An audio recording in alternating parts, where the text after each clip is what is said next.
the Benchracer Guild podcast. How many races you been to with a giraffe? That's 0, probably, but it's giving me good ideas now. We're making jumps out of manure piles and stuff. If you stay alone there at night, so the coyotes are gonna attack you. I've always told everybody, if you can't fix it with a hammer, you have an electrical problem. And now, your hosts, Alan Delman and Adam Swanson. So welcome back to the Benchracer Guild. This is part 2 of our 2-part episode with Ed Abdo. In our first part, we talked about his early racing career and his career with American Honda. And in this second part, we go into his career as an author and a little bit as a track owner. And then we also talk about the reopening of Zoar Moto Park. So with that said, let's get back to myself, Adam, and Ed Abdo talking about Ed. So at some point you took all this experience and training and instructing and you went on to become a writer. Yeah, that was crazy. Never wrote anything in my life. I'm noticing a theme here. Zero schooling whatsoever. No schooling, no nothing. I was still at MMI actually at that time. And this company actually kind of goes back a little bit. I was at MMI and a company that was called Scranton, Pennsylvania. It was called ICS, International Correspondence School. They were looking for somebody to update their online, it wasn't online, excuse me, mail order training. Yep. So that's one of those things you used to see in the magazines. It was like, learn how to be a technician. You know? Yep, I remember that stuff from being a kid. You have this guy holding a piston in their hand or something like that. And that was this company, ICS. So they asked around to find somebody to redo what they had done in the 1970s. And this was like the mid 80s at this point, actually late 80s. And somehow, actually, they contacted friends of mine that I knew at Honda at the time, and they turned them on to me. And I looked at the guy and go, "Are you kidding me? I can't do this." You know, and I've never done anything like this. He goes, well, "Let me show you what we got." So he sends me all these books. I still have them. I still have them in one of my closets here. And he sends me all these books, and there's like 50 different lessons, so to speak, or maybe 100. I don't remember how many.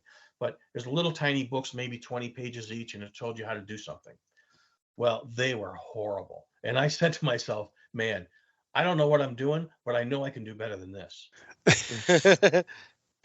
So they hired me, and I recreated their entire books, and they're still used today. Cool. It's a different company, and they're still out there, and they are still sold. And I guess they bought them from me though. So yeah, they're on Amazon, right? You're on Amazon. Well, that's a different book actually. Oh, okay. Yeah. There's that, and so that's how that started for me, and I learned how to write a little bit. And a few years later, that company was purchased by a place called Thompson, and which is now called Cengage Learning. And they're a big, huge worldwide company for textbooks, things of that sort. Okay. Well, they contacted me after they purchased that other company, ICS. And those companies go through a lot of sales, I guess, goes back and forth. Yeah, they sure do. Yeah. So they contacted me and said, hey, we're looking to create a textbook because there's a pent-up demand. No one has created a textbook for motorcycles in like a lot of years. And I'm like, nah, you got the wrong guy. And there was this one guy, I forget his name, but he bugged me for almost a year, to the point where my wife at the time, she said, why don't you just go ahead and do it, because they're going to keep on bothering you. It's like an AARP, letter. You get them every other week. You may as well just do it. So I did. And so it took me about a year and a half to write the first textbook I ever wrote. And it was called Modern Motorcycle Technology, MMT. And the first edition of that, in less than a year, outsold every other motorcycle training book that had ever been written. Wow. According to the publisher. So I did real well on that. And that's a book that I still do royalties on every year. They didn't pay me to write it once. It was a royalty. Yeah. So That's every great. year I get royalties. And this year, actually, the biggest country, it's all around the world. The biggest country that's using it right now, or using it the most, is Australia. They use it a lot. And actually, they hired me last year to write 12 modules for them because they see I was they're using my book already, and they wanted me to write modules for their technical training for like their BOSIs. Like we have BOSIs around here. Mhm. Well, they have like a country-wide BOSIs. Their entire country. Oh, okay. It's run by the government, and everybody has to do it the same way. So they wanted me to write lessons basically for their instructors for the country. So I did that last year for them. This That is was where my last gig for teaching. this is where it comes back to doing what you love and getting paid for. Yeah. it. Yeah. Oh, Yeah. yeah. It pays you dividends forever. Yeah. Literally. Literally in this case, yeah. Until I die, I'm getting money every year. Yeah. So the book, yeah, and the book that Ed is referencing, the MMT, Modern Motorcycle Technology, that's the book that's on Amazon. So like we read your Amazon bio, and we saw that, and actually, oddly enough, the third edition is available as a hardcover on Amazon, and it's $1,385. I don't know how they come up with that number. It's rare. Buy it. Ed gets a percentage of that. So if you really want this book, So you have another book called Living the Dream, right? With Yes. Jim and Jimmy. Jam Now, and what's that Jimmy book Binder. about? That book is basically a biography, or it would be a biography, I guess, because I wrote it, not him. Or I don't know how they even call it. But anyways, I used to take my son down to Jimmy Weinert has a training facility. And Jimmy Weinert was a pretty famous motocrosser from the 70s. He was when motocross was first starting. And he was from New York, Middletown, New York. Mhm. So I was a huge fan of his, and he was a wild bastard. I mean, he was crazy, funny, crazy, and a musician too. I'm kind of a musician a little bit, and he played guitar, and he would just make songs up as he went along. But he's a very funny guy, and he was very cool, and he was the guy back then. Well, my son started racing motocross when he was 9. When we moved back here from California, I brought my son, and just him and I came back here. I ended up in a divorce, but we came back. I had my son with me, and he started racing motocross, and he started getting pretty good. And of course, when I would tell him, "Hey, you got to do this in a turn, you got to do this, you got to do that," it was like, "Yeah, Dad, you don't know shit," and like any kid would do to his dad, I suppose. So I found out that Jimmy was doing a training facility down in Maysville, North Carolina. So I took Nick down there in 2012 was the first year we went. And he went through Jimmy's class, and he was on a 65 at the time. So he's still a little kid. And he was riding, actually, that's not true. I think he was on his 85. It was his first time on an 85 was down at Weinert's. And they run ruts down there that are like, way too deep. and that's how they train. And they train him on there. So Nick was going around the track, and he was falling, and my son's Nick, he's falling, and crying. And Jimmy takes him, and he takes him aside. And I don't know Jimmy Weinert from other than the fact that he was, I looked up to him when I was a kid, and he wasn't much older than me, but he took my son, and he says, Nick, he says, don't worry. He says, you see all these guys? And there were pros there. There are experts there. There are amateurs. There's everybody there. He says, before the end of this week, every one of those guys are going to be on the ground just like you were. Don't worry. Oh, about wow. Yep. So that made Nick feel a little better.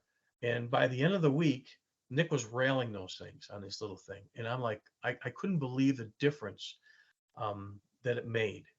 So I thought, well, that's cool. This is January. We came down for a week in the wintertime. By fall or by spring, he's going to forget everything. And he's, not going to be able to do shit, other than we had fun. Well, we did our first race up here. We raced with Western New York Motocross Association all the time that we rode modern bikes. Mm-hmm. He was a whole different person on the bike. He didn't forget anything that Jimmy taught him. Wow. That's awesome. And so from that point, I knew this was the guy we're going to go see. So we went down there a number of times, and Jimmy found out that I'd written that textbook. So he thought I was a writer. So he and his wife one night, we went to dinner every so often together because they were just so nice people, and they still are. We went to dinner, and Linda, his wife, said, "Hey, Ed," goes, "would you be interested in writing a biography about Jim?" And I go, "Oh, sure, I guess. I don't know." And they said, "Well, we have this stuff that his mom had saved." And I thought, well, there's some interesting things that I could use.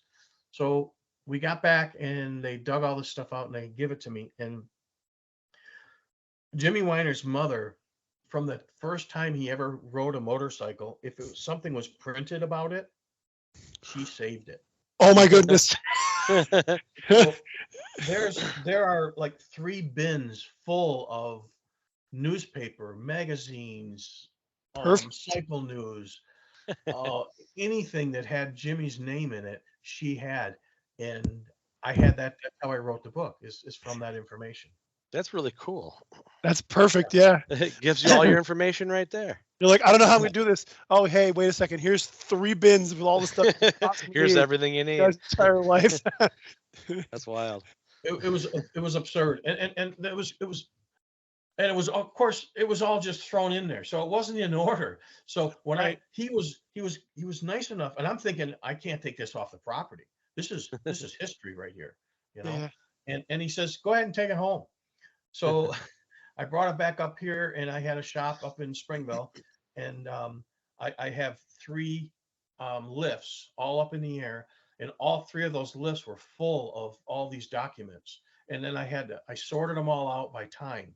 So it took me like a week just to get through all that, and got it all done, and then started writing that book. And it was so cool for me because that was my time of growing up as well. So I remember all that stuff that I'm writing about. And it was an awesome thing. And that book's been doing pretty good. That's on Amazon, and I self-published that. So Okay. there's no money in that. There's no money in that sort of thing. And I knew that. Yeah. I did it just for the sake of doing it. And it's been a pretty cool book. And people like it that read it, and it's an easy read, and it's got a lot of cool information in it. I'm gonna buy it and have you sign it now. Next time I'm out in Springville. I do carry a Sharpie with me at all times. So. Just in case you need to give autographs. It's a good idea. Never know. So Yeah, after you I got actually done with- take it. I take the book to me at a lot of I race vintage stuff still. Okay. I take the books there, and I usually have some with me at all times. So that's good. hunt me down sometime. Maybe I'll get one then. Yeah. So after you've done all the writing and all this other motorcycle work, what are you doing these days? You own a business and a motocross track, correct? I don't have a track anymore. Okay. Yeah, the business I've. Let's see here. How can I put this? I tried to retire, and I learned that I'm a failure at it. It's very common in your generation. Yes. You guys built a lot of stuff, and we need somebody to keep it all running. Yeah, it's hard to let go. Of what you Retirement's not love. an option. Yeah. You can't Yeah, you I can't get leave. calls from a lot of people that from all over, literally the country. I just finished a bike for, not a bike, but an engine, a CB160 engine for a guy in Washington State that couldn't find anybody in the entire West that he wanted to work on his engine. And I asked, I go, who's giving you my name? I don't know where this is coming from, because I'm not that good, you know. Um, I like what I do, but he created up an engine and he sent it to me, and I rebuilt it all up for him and sent it back to him. Um, but I'm trying to. I thought I'd be able to retire. I thought it would be easy to do, and it's absolutely horrendous. I can't do it. Can't retire. I don't know how to do it yet. So, and as far as the track, I did run a track up in Arcade area. It's called Marble Springs. Okay. But Okay. I had a lease on that track, and the lease was a really bad deal on my part. The guy just kept on raising the rates, and it wasn't just no way I could keep it going.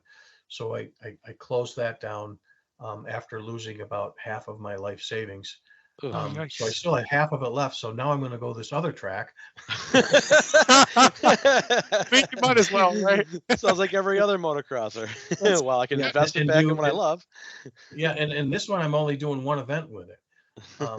So I'm just restoring the track, Zoar Moto Park, rebuilding it, and then going to put it to the original configuration, which I still know from when I was racing it. And I've got lots to go by. And there's actually remnants of the track still there. The tires are still in place. Oh, wow. That they laid down in 1973. So it's a lot of work, but the end result is going to be, I'm going to hold a reunion there for riders, and there'll also be two ride days, a Saturday and Sunday ride day for those that want to go on that racetrack again. And You're going to make an experience. absolute killing on that. Yeah. Like, I mean, big time. Well, that's the thing. Here's the neat part is I don't want to make any money on this.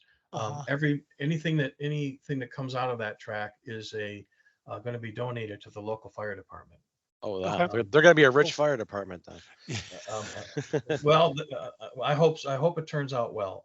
I don't know. It's the resources it's going to take to do what I have to do are tremendous. Oh yeah. But so there's going to be a lot of costs involved there. So I've asked for donations, and I started a little GoFundMe page on it, and I'm trying to get that to take off. And it has actually. I have a lot of and it's funny. I have a lot of anonymous donors that don't want their wives to know that they're going to donate. Yeah. It's rather humorous, actually. Hey, whatever it takes, right? So I do have a question about that, because I saw this on your Facebook page. We could keep it brief, but I am just curious about it. So I saw that it's being, that you said that this was in your post, maybe it was I think it was the Facebook page for the track. Someone had asked you, so is it the same owners that own it, and you had said it was the same family that owns it but a different generation. So can you kind of go through real quick how you were able to make that happen? Yeah, well, I guess I could say how it wouldn't happen before. Yeah, sure. The original promoter of the track didn't own the property. He leased it from a gentleman by the name of Bill Bilby, owned it. And there were three brothers, and they owned lots and lots of land in Zoar Valley. In it goes back generations, like to the Civil War. That's when the whole property started. It started when two brothers got out of the Civil War, and they were both awarded 640 acres each. So there's 1,280 acres of this wilderness that was theirs. But anyways, generations later, this gentleman, Bill Bilby, had it, and the track was found by a guy by the name of Dave Kessler, of the land, I guess, and he just used to trail ride on it. And this was late 60s, early 70s. And the promoter, Don Kessler, his dad, Dave Kessler's dad, wanted to build a track so he didn't have to drive around with his kid that started racing. And so he contacted this gentleman that owned the land, and it just happened to be that he was having some financial difficulties and was having troubles paying for the taxes for the land. Hmm. So this guy said, well, I'll tell you what, I'll step up, I'll pay for that, and let's do up a contract, and I'll run a track here. And that's how the track started. And that family, as the track progressed, things kind of got heated between the landowner and the promoter, and it didn't end well at the very end. Okay. Yeah. So for years, nothing was going to ever happen again at that track. There's no, I mean, everybody, Right. you said the word motocross to anybody in that family, and they probably get a gun out and shoot you. So that happened for a long time. So, and I had tried a couple times to see if that would ever be a possibility again, and it was always no. Don't even ask them, because, like I say, they'll literally pull out a gun. So I kept my mouth shut. But when I started this page, that's how it actually happened. There's that generation of the people that just didn't want to do it. They passed away. Right. And the owner now that has the land said it was okay. That's the bottom Okay. line. Cool. That's great. Yep.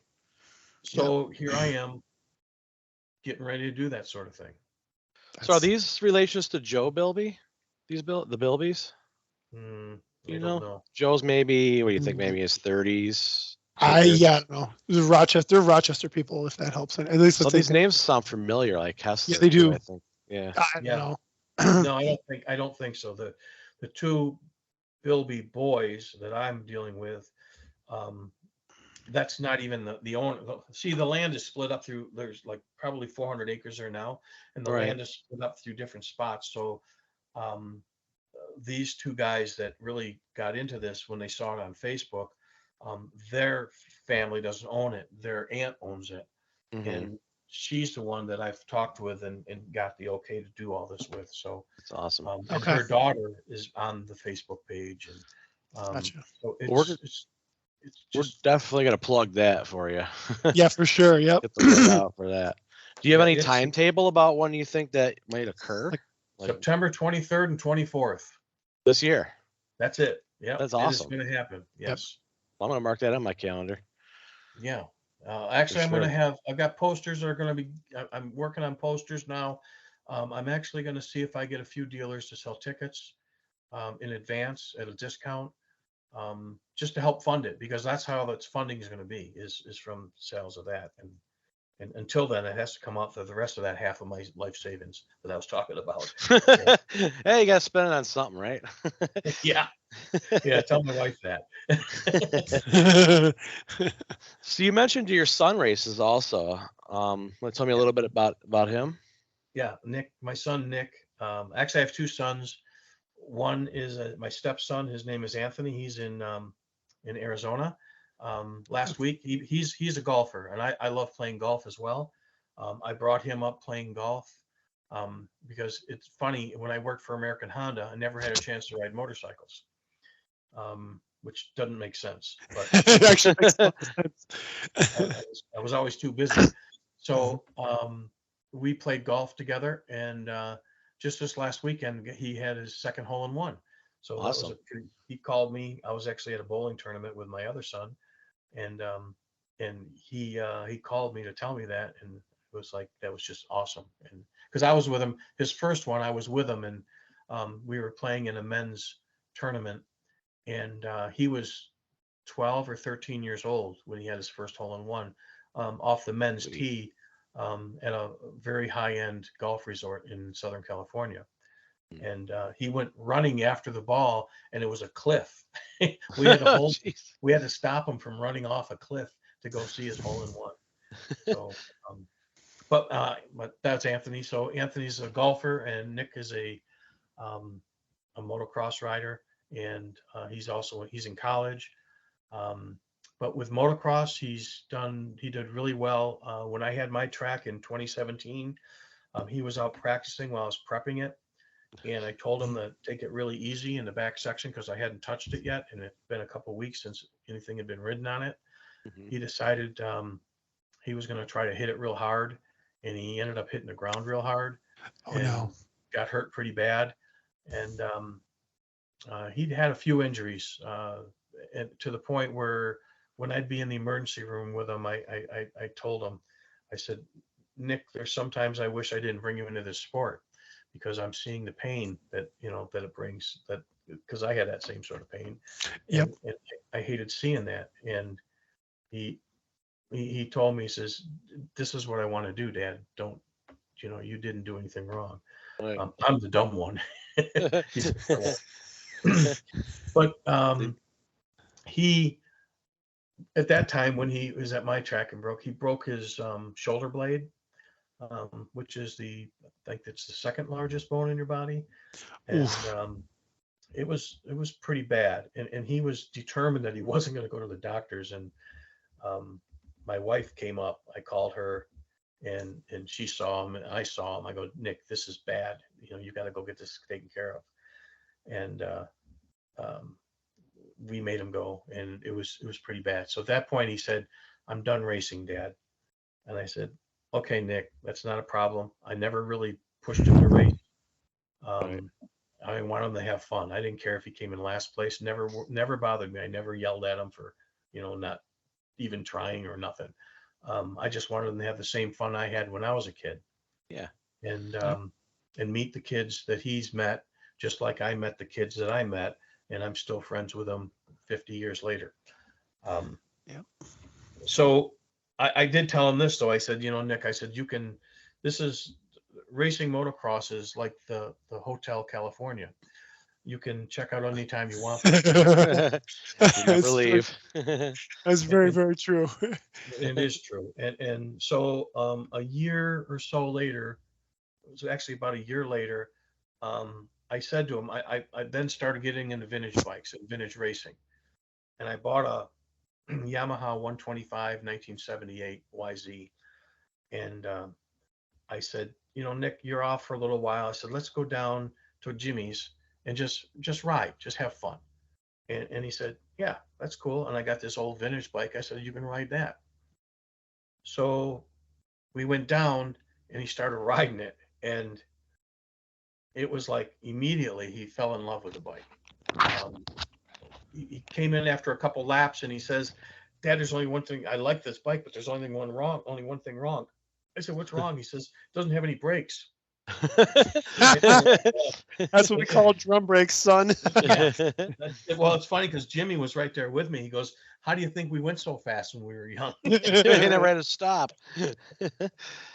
So he decided, at that point, he says, let's stay for the week and let's train. I go, Nick, you got all these modern bikes here. You're on an air-cooled 125 that has maybe 14 horsepower against all these other guys. And it's not that you're against them, but you are there. And he says, I don't care. I want to stay. And I said, if you want to stay, we're staying. So it was great for me to see him. I could see the fire in his eye. He wanted to ride again. And that just made me feel good because I know how much it meant to him to begin with. So we're riding. He's training all week, and he runs track, and he's very good at what he does. He seems to really strive to be he's quite a competitor. So throughout the week, they do all the training and they do all the riding, and then they do motos. So during one of the motos, they're out there doing it, and they're out riding.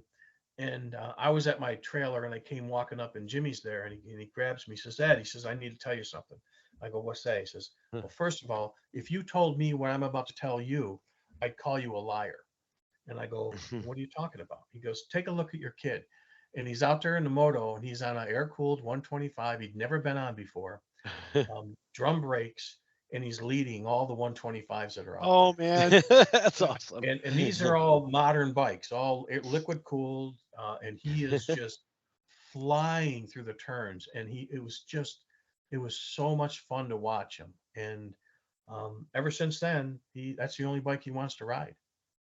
And he's won 3 national championships on that bike over the last couple of years. AMA, Vintage Nationals. They hold championship races at Vintage Motorcycle Days. Yeah. Yeah. We've gone to a few of those. He's won 3 of those, and he's won. Last year we went to Unadilla Rewind, Hmm. which is a big event. About 1,500 riders are there. And And this is one of the things I also say too about like bigger's not always better. Is it's easier for him to just ride that thing wide open than the guys backing off of bikes that have more power on and off, Yep. on and off. So he could just hold that thing wide open just the entire time. Yeah. Well, he won. He ran 10 motos, won every one of them. And at last year's Rewind, in 3 of the classes he was in, which means 6 of the motos were open classes. That's awesome. So he just falls in love. And as far as what you're saying about that, I ride an XR200 now in motocross. Yeah. And Wow. and I beat a lot of guys for that exact reason. I can hold on to that thing all day long, full throttle, and never even let off. And you ride a YZ490, They're struggling. Try that. It ain't gonna happen. Yeah. There's just some guys that get stuck in that mindset. Oh, I got to have the bigger. I got the bigger engine. I need it. I need it. And I was like, no, you really don't. No replacement for displacement, which does not apply in this instance. In not, any on, not on a dirt track, and in the woods and stuff like that. Not at all. Not always. Oh. Yeah, I remember your son's name, I think, at Hogback racing at a couple races and stuff back in the day.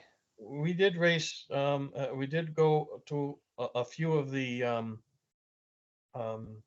It's not what is it? King of the Hill, Western New York Motocross. Yeah. See, we mainly ran WNYMA. Okay. We ran them almost exclusively throughout most of his racing. So, but I think we did go to Hogback, or he went there once or twice. But I mean, we were close friends with the Schmitz, you know. Yeah. He raced with Trevor and I, you know, Donnie and yeah. He got to grow up with some of those kids, which is awesome stuff, you know, and it's stuff that lasts them for a lifetime. Yep. Awesome. Yeah. So have you worked on any vintage restoration bikes at all? It's pretty much what I do now. I'm gonna say I thought I heard something about that. Yeah, I got a 1969 Honda S90 on my bench right now that I have to get done before I start this project. Otherwise, it'll never get done. So you still put deadlines on yourself. Yeah, I have. I just turned down, just before I talked to you guys, I had to turn down a guy that's been trying to get me to work on a bike for him. I can't take any more jobs in because of this project I'm doing with Zoar. So it's gonna consume all my time. So until I get that done, I'm gonna just back off on stuff. But yeah, I've done a lot of. I have done some restorations, but I try to talk people into doing what I call a resurrection. There is a difference.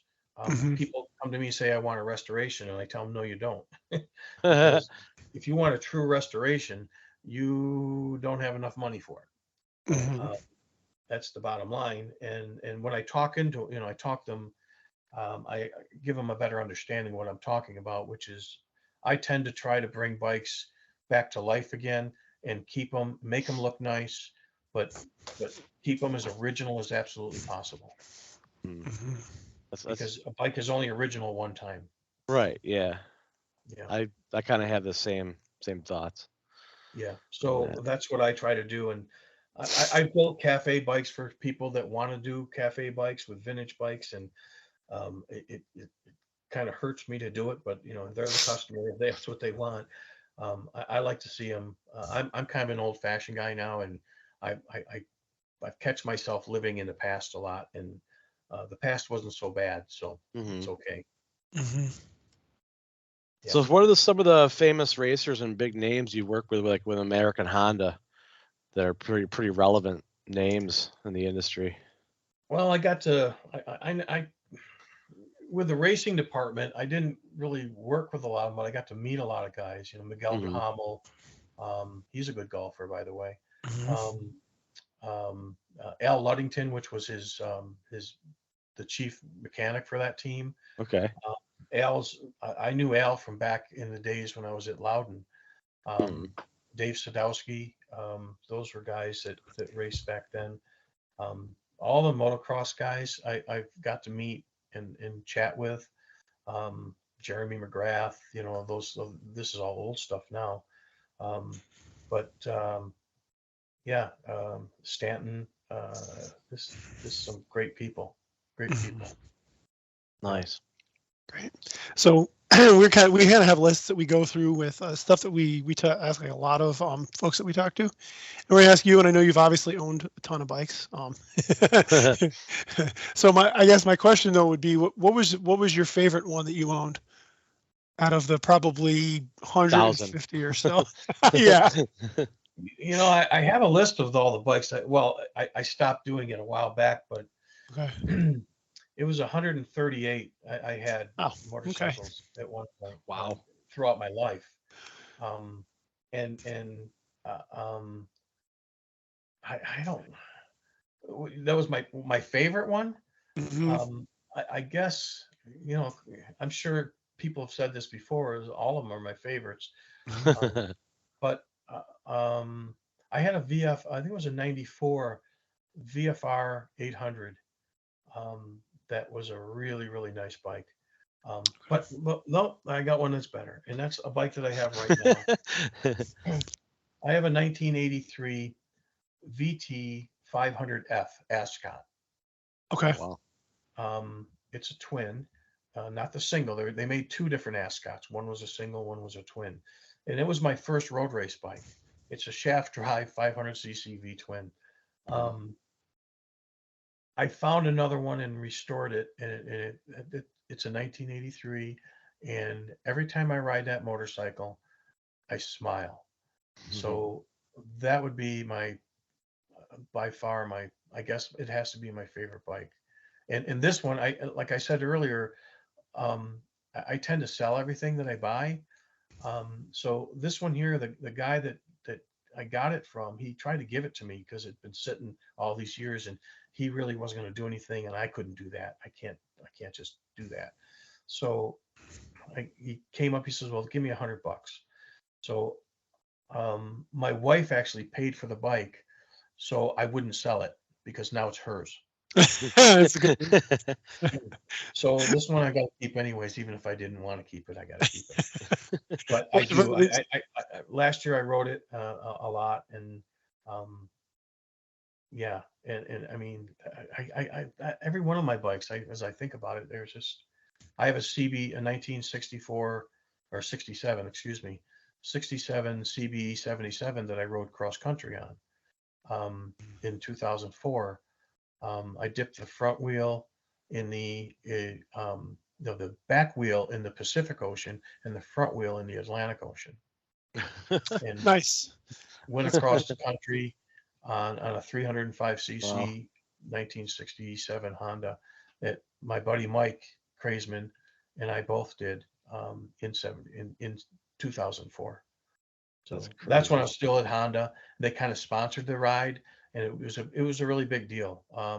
If you look up Ride to Remember and put my name on it, you'll find that. Yeah, and actually we were on Moto World. If you ever remember Moto World, which was a TV show all about motorcycles. It was on as one of the cable channels back then, and we got interviewed there. We received an award from Cycle World for it. I have a bottle of wine here somewhere from it that we received. Okay. Yeah, it was pretty cool. That was a cool ride. Nice. That's another favorite bike. I mean, every bike I owned. Sure. You're going to ask which one was the one I hated? You know what? It's funny because Adam and I have like a chat, and I was like, I don't think I'm going to ask that. 'Cause I think he loved all of them. So No. I don't know of anything that I ever regretted owning. Mm-hmm. Yeah, I wish I had them all, but I'm glad I don't. How about a favorite track, like a road race and moto? Zoar's probably your favorite moto track, right?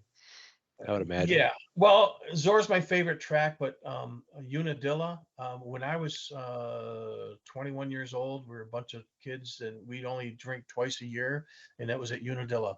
And well, I drink heavy, and we get drunk and we'd be stupid, and we'd go to Unadilla in the 70s. And I remember sitting around a campfire, and there's a picture actually. If you look through the Facebook page, there's a picture of me sitting there passed out. In a shirt that says Team Balls on it, that I was the captain of, by the way. But that track, I remember staying there in front of all my friends, that all racers, saying, "I'm going to race this track someday," and everybody, including myself, laughed because at that time, only the most elite riders in the world rode that track. I mean, this was not anybody rode there. And then 40 some years later, I rode Unadilla Rewind there for the first time. And I took a friend of mine who had cancer, and his name was Mikey Bender. And he and I met up again after I moved back here from California. And we talked about Unadilla all the time, and he wanted to go there to see Rewind. And I said, yeah, me too. But it never would happen, probably because we're always too busy. He came down with cancer and was in the hospital, and got out of the hospital, was quite sick, called me up and said, Ed, I want to go to Rewind this week. It was that weekend. And I said, are you sure? He goes, yeah, I want to go. I said, we're going. So I took him to Rewind. His wife was really mad. But we went to Rewind, and we got to enjoy that weekend. And he lived actually another year, and we went it again. And that time I took my son, and he won the motos that he ran, and Mike got to see that. And then shortly after that, Mike passed away. And he was he was a great guy, and I think about him every day. And he was pretty key to a lot of stuff for racing back in the 70s. He was just a kid when he started racing. I mean, well, we're all kids, but he was really a kid. And I used to call him a squid because he couldn't ride a bike to save his life. But he became an expert rider, and got real good at it. And so my favorite track because of that would be Unadilla, but my favorite track to ride has to be, well, it will be Zoar this year, I'll tell you, because damn it, I'm putting a lot of work into it. Yeah, after spending all your it, time, you got your whole summer and all your cash. Zoar, Yeah. I love this place. I'm glad he got to experience that with you then. Yeah. That's Oh yeah, definitely a good it reason. was wonderful. And I did a eulogy for him when he passed away, and it was very hard, but he was a great guy. He was an operator, so I wish he was alive now so he could help me. But he'll be watching above, I'm sure, and checking, making sure we're doing it right. I'm sure. And my favorite road race track would have to be Loudon, for sure. The old Loudon, not the way it is now. That was an ultimate racetrack. It was a rider's racetrack. It wasn't about power there. You had to know how to ride a motorcycle. So it was pretty cool. So when Ed's not dealing with motorcycle stuff, which envelops most of his life, do you have any other hobbies or interests that you're into besides bikes? I like golf. Yeah. I which is kind of unusual. Most people that ride motorcycles say, well, golf's for like a pussy or something, you know. It's harder than motorcycles. Hardest game in the world, man. Yeah, it is. Yeah, it seems tricky. Yeah, I love it, and I love it because of that. And actually, that's the one thing that Nick, people say to me all the time, he does. I mean, he has college records and for running and stuff. He says everything he does really well. I go, well, he sucks at golf. So yeah, I was looking through. So I added Ed on Facebook like a couple days before we did this broadcast, just because I didn't know him. So I'm like scrolling through his Facebook page, and I did see the post about your son competing in like setting a school record at his college in the 400 meter. And yeah, the kid's the real deal, man. Like I come from a family of track people. Mhm. We were mostly distance runners, like 800, 1600, 3200. And the Mhm. times he posted before are freaking fast. Like Yeah. the kid can run his ass off. I could tell just based on times, and I don't know anything about him other than just seeing the time. I'm like, yeah, that's the real deal. Mhm. Yeah, That's no joke. he actually has a record at Fredonia right now for the 60, the 100, the 200, and the 400, and the 300. The Okay, 300 is Wow. not really an official class, I guess, but it's like an indoor thing. Yeah. Okay. yeah, it's an indoor thing. Yep. Yeah, and now they're doing outdoor. So he's a senior this year, so he's totally concentrated into that, Yeah. and he wants to break. He says he wants 3 more records. So he'll get them. Before, I think I mentioned this on the podcast before, I did track and field as a kid, and yeah, running that fast is no joke. You either had, especially in those events, you either have it or you don't. So Yeah. What's funny is I made him start running cross country, and when he was in middle school, and he didn't want to. He said, "This is going to be boring. I don't want to do this." I go, "Well, it's going to help you with motocross. That's the reason I wanted him to do it, because you're going to have you're going to have the lungs, you're going to have strength." And he thought everything I made him do in school. I mean, for him to ride, he had to have A's and all this. And he always said, "Oh, this is unfair." I go, "No, that's your job." I go, "If you want to ride, this is what you got to do." So it was the carrot I put in front of him, and Yeah. then he fell in love with it after a while. A lot of it had to do with his coach. He had a great coach, and he was a really nice guy. And so that was really good. And then he turned into loving it.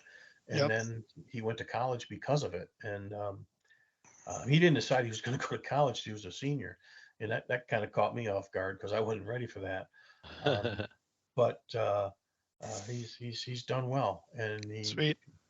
yeah, Nice. I'm really proud of him. He's a good kid. It's a good sport. This is a total sidetrack, but I know because I did it too. And like I said, it was family. I'm the oldest of 3, and we all did it. And yeah, it's a good sport, and it forces like discipline and all kinds of stuff. Cross country and being tricked into it. I was almost the same way. My dad talked me into doing. He's like, "Well, just try it for a week, and if you don't like it after a week, you can quit." No, 2 weeks. I remember it was 2 weeks, and I was like, "Yeah." By the end of 2 weeks, I was like, "Oh, I love this. This is awesome." Couldn't really do any other sport either. So the one other thing we are wondering, and I'm sure you'll have you'll have a good one for this. I'm quite sure. What would be your advice for someone like just getting into the sport? I guess what would be your advice for someone just getting into the sport? Like what do you think they should do to make their experience as good as yours or just as good as they want? I guess. How about that? It's really about fun, having fun. That's what this sport's really all about. When you get serious about it is when it gets tough. Yeah. With motocross, for instance, I've seen it. I've seen it so many times. I've seen parents become the baseball parents kind of thing, with a motocross track, where they pump their entire life savings into a 65cc rider. And have these high expectations of these little Yeah. kids. Not We kidding. saw it at Loretta Lynn's qualifiers. I wanted to nail guys. I wanted to hit them. You look what you're doing. You're ruining your kid. Your kid is going to learn to hate motocross. Mhm. Yep. That's not what it's about. And I've always saw that, and I tried to make, for me, like when I had my track and when I'm doing this stuff, I just want people to enjoy themselves. And that's what matters. I mean, I always thought of my track when I ran it I always thought of it as trying to make it like a Las Vegas buffet. And the only goal is to break even, not to make money. Yep. If you're trying to make money around here in a motocross track, I'm sorry. I know there's guys out there trying to do that. It ain't gonna work. It's not. It is absolutely not. So Adam and I are both I'm still, and he was on the board of Hogback, and yeah, that is absolutely true. I can't get into specifics, but yeah, that is absolutely true. Like no one's making a lot of money on a motocross race. You may bring in, well, because you've done it, you may bring in a lot of money, but you're not taking a lot of money out because your cost of doing business is very high. your Yeah. insurance and just your insurance and what you pay workers alone, like, will pretty much vaporize all of your profit. Well, Right. I can say one thing for sure. There isn't anybody that made less money at my track than me. Seems fair. Everybody made more. Everybody made more money than I did at my track. And you're right about And the I'm kids okay with too. that. I really am. I was okay with that. You're right about the kids too, because if you're not having fun, then it's not worth doing. Yeah, I think yeah, and it's and the other thing is that now it is about the kids, and you'll see guys that they want to have. I mean, I'm not a fan of tracks of a lot of the modern tracks today. They're wrong for kids because the majority of your riders are your beginners and your novices. And Right. if you build a track that's got a lot of doubles and triples and dangerous tracks, you're going to lose more people than you're going to gain. True. And that's different. That's one of the things of when I was down at Jimmy's and when I designed my track, I went by what he said, which was like, we were watching it one day and I says, how do you design a track? How do you, because you have all these different kids, all these different people here.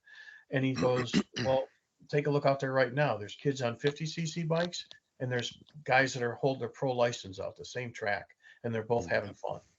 Because you build a track like that. Yeah, And makes sense. That makes sense. that's what I tried to do when I had my place. And of course, you're always going to have, there's no way in a racetrack you're going to make everybody happy. Ain't going to happen. That's true. Definitely not. We know that too. We know that too. We know that Yeah. for sure. Oh yeah. Too many rocks, not enough rocks. Too many ruts, not enough ruts. Too muddy, too dry. Too many jumps, not enough jumps. You guys too don't much put down sun. enough water. You don't groom the track at intermission. These may be things that I heard in the last 12 months. It's So just funny. there's always something. So yeah, that thing with the kids, I'm not sure where that comes from. I think a lot of it maybe comes. This is totally off topic, and we're trying to wrap up. I think a lot of it comes from people who like see their kid getting big in a sport as a way out or as a lottery ticket of sorts, I guess. Yeah, that's probably not going to happen either. So Or making up for something they wanted to do as a kid. Yep. Well, Yeah, that could be that. exactly. Yeah. Yeah. No, I Yeah. see that a lot. I saw that a lot. Yeah. I still see it. Yeah. So as we usually try to wrap up here, we always give a chance for shout outs and plugs, and we definitely want to plug the Zoar event. What was the page they can get information on that? It's if you're on Facebook, it's Zoar Motocross. If you just type up Zoar Moto Park, Okay. it'll come up. That's the easiest way. Because it was also Bluemont. There was a track Bluemont that Okay. was local here too. It was really cool and everybody went to. But yeah, Zoar was the big one. The world came there twice.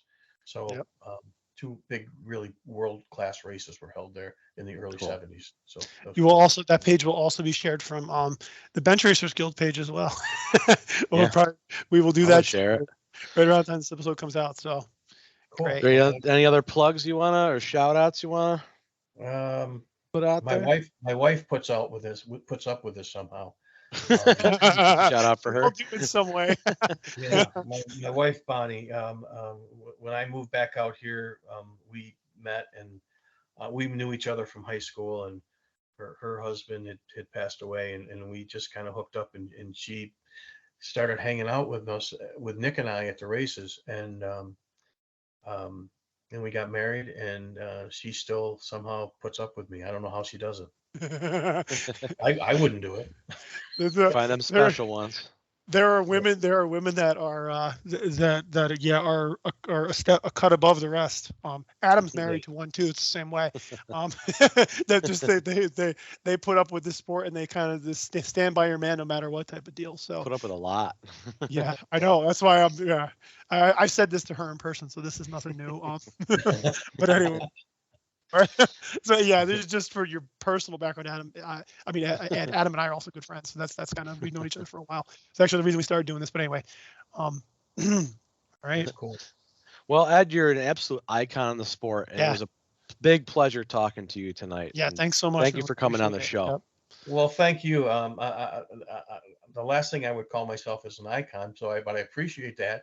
I try to come across just as a guy that has enjoyed what I've done my entire life, and if I died tomorrow, I'd be okay with it. I've done everything I wanted to do, except I haven't been to Australia, and I wanted to go there. I was hoping I'd get when I did the gig, I thought I'd get a trip there, but it didn't work. Well, you've done everything else you wanted to do. So I'd say if probably in that's your the only future. shortcoming, you're in pretty good shape. Yeah, I'll be okay. Okay, so that was the second part of our interview with Ed Abdo. You can find the first part on the Benchracer's Guild on any of your podcast apps or the benchracersguild.com. For everyone's information, we released this as a two-parter, but it was recorded as a one-part. So you're getting like an hour and 40 minutes of content that was recorded all in one night. So yeah, bonus for you. Yep, exactly. This is why we work late into the night for you guys. Exactly. All right, so we know what we say. We'll see you at the races. At the races.